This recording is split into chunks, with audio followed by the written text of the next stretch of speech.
அனைவருக்கும் என்னுடைய மாலை வணக்கம். நான் கேப்டனோட எத்தனையோ நிகழ்ச்சி போயிருக்கிறேன்.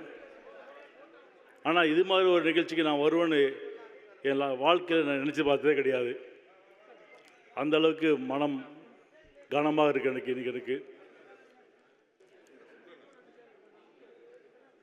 கேப்டனை பற்றி எவ்வளோ பேசிட்டாங்க. சினிமாவில் அது பண்ணார் இது பண்ணார் எல்லாம் பேசியாச்சு. நான் கல்லூரி படிக்கும்போது நடந்த நிகழ்ச்சியை இந்த நேரத்தில் உங்களோட பகுதி ஆசைப்படுறேன்.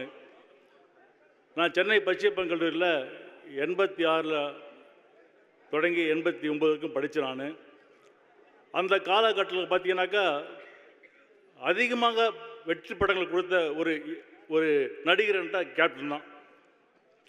அந்த காலத்து இளைஞர்களுக்கு எல்லாமே பிடிச்ச ஒரு ஹீரோனா கேப்டன் தான். அப்படி இருக்கும் பொழுது நடிகர் சங்கம் எலெக்ஷன் நடக்குது. இப்போது 87 நாங்கள் ஐஸ்வரி வேலன் என்னுடைய நண்பர் ஐஸ்வரி கணேஷுடைய நண்பர் நாங்கள்லாம் அவருக்கோசரம் நாங்கள் ஓட்டு கேட்க போகிறோம். ஐஸ்வரி வேலனுக்கோசரம். அப்போ முதல் முறையாக நான் கேப்டன் நாங்கள் தான் பார்க்குறாங்க அந்த நடிகர் சங்கத்தில். கேப்டன் ராதா ரவிக்கு ஆதரவாக ஓட்டு கேட்டுருக்காரு. நாங்கள் எல்லாம் போனோம். ஒரு 50-100 பேர்கிட்ட போனோம். நாங்கள் கேப்டனை பார்த்த உடனே அவ்வளோதான், நாங்கள் எல்லாம் ஆஃப் ஆகிட்டோம். அப்படியே யாருமே ஓட்டு கேட்கல. அப்படியே எல்லாம் ஒதுங்கிட்டோம். அப்படியே பயம், அவரை பார்த்தா அந்தளவுக்கு பயம். அவ்வளோ டெரராக இருந்தார் எல்லாமே. அந்தளவுக்கு அவருடைய அந்த எந்த இடத்துல இருந்தாலும் அந்த முடித்து காட்டணும் அந்த எண்ணம் கேப்டனுக்கு இருந்தது. அதுக்கப்புறம் அடுத்த வருஷம் பார்த்தீங்கன்னாக்கா அதே பச்சைப்பன் கல்லூரியில் மாணவருடைய செக்ரட்டரியாக எலெக்ஷன் வெற்றி பெறுறேன் நான்.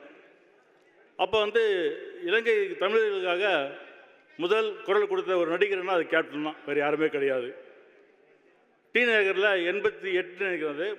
88 உண்ணாவிரத போராட்டம் கேப்டன் தலைமையில், பெரிய உண்ணாவிரதம். அப்போ என் தலைமையில் நாங்கள் பச்சைப்பங்கல்லேருந்து ஒரு 200 பேரை கூட்டின்னு போயிட்டு அந்த உண்ணாவிரதத்தை நாங்கள் கலந்துக்கொண்டாங்க. அது இந்த நேரத்தில் நான் ரொம்ப பெருமையாக நினைக்கிறான். ஏன்னா எந்த ஒரு நடிகரும் செய்யாத எங்கள் மாமா பண்ணியிருக்காரு. அது எனக்கு ரொம்ப பெருமை எனக்கு. அதுக்கப்புறம் அந்த காலேஜ் டே வந்தப்போ எல்லாமே பேண்ட் ஷர்ட் தான் போட்டுப்பாங்க. ஆனால் நம்ப மாட்டீங்க, அந்த வருஷம் எங்கள் காலேஜில் அனைவரும் வேஷ்டி தான் கட்டின்னு போனோம். அது யாரை பார்த்தோன்னா இவரை பார்த்து தான். எல்லாருமே அந்த காலேஜில் படித்தவங்க எல்லாருமே அந்த வருஷம் நாங்கள் வேஷ்டி காட்டினோம். நாங்கள் ஏன்னா தயாரிப்பாளர் ஆக்கியது கேப்டன் தான். ஒரு ரசிகனாக அவர் படங்களை பார்த்துருக்கேன். ஏன்னா அக்காவுடைய சகோதரியுடைய கணவனை மாமாவாக பார்த்துருக்கேன். நான் கிட்டத்தட்ட 9 படம் நான் தயாரிச்சிருக்கானு. அந்த படத்தை கதை கேட்பார், அதோட சரி. அதுக்கப்புறம் நாங்களும் சரி டைரக்டர் ஃபுல்லாக நாங்கள் தான் பார்த்துக்கணும். அந்தளவுக்கு ஃப்ரீயாக விட்டுருவார் எங்களையா. எனக்கு தலைவர் அவர் தான். என்னோடய தலைவர் அவர் தான். எனக்கு எல்லாமே அவர் நல்லா இருக்கும்போது கிட்டத்தட்ட 2000லேருந்து 2015 வரைக்கும் காலையில் ஒரு 6:30 மணிக்கு ஃபோன் பண்ணால் ஒரு நாளைக்கு குறைஞ்சபட்சம் ஒரு 50 ஃபோனில் பண்ணுவார். எனக்கு டெய்லி 50 ஃபோன் வரும் அவர்கிட்ட.